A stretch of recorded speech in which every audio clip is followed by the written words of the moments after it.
Why did Apple make this switch in tactics?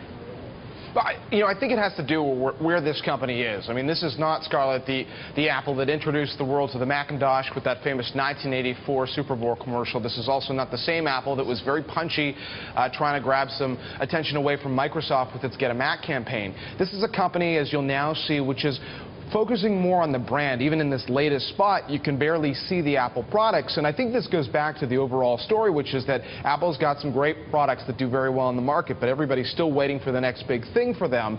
And even though there is a consulting firm, in this case Ace Metrics, which says these ads are not proving to be as effective as some of the other in the industry right now, I think this ultimately becomes a story of how Apple's doing in the ad department versus some of the rivals. LA-based 72 and Sunny, which we profiled on Bloomberg West, they're getting a lot of attention, right, for the ads like the next big thing is already here, for being more creative, and obviously we've seen Samsung selling a lot of devices, so they've got to be doing something right.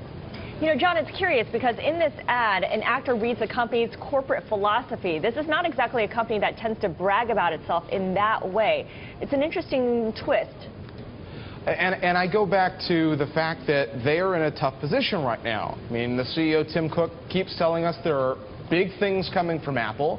We've seen investors become impatient with the company because we're not seeing those products. How does that translate into your advertising strategy? If you're not out there pushing the next big product, I guess you can work on the branding of Apple overall, which, as we mentioned, is a much bigger company than in some of those earlier ad campaigns, has some issues around the world on the PR front that they have to deal with. And Bloomberg has even reported that without Steve Jobs there, sometimes they're not exactly sure what message they want to send. Bill Schiller, a senior executive there, the guy who basically calls the shots in the boardroom on where they're going, which direction. I think at the end of the day, if you've got cool new products to sell, whether they're wristwatches or televisions or whatever, that's what people get excited about. It's certainly what investors get excited about, and that's probably where their ads will ultimately be more effective. Good products tend to get people excited. But to your point, John, about the timing of where Apple is right now, it needs those ads to resonate more than ever. It needs to get investors excited. It needs to get consumers excited. So talk about how much they're investing in marketing and just how important it is for them right now.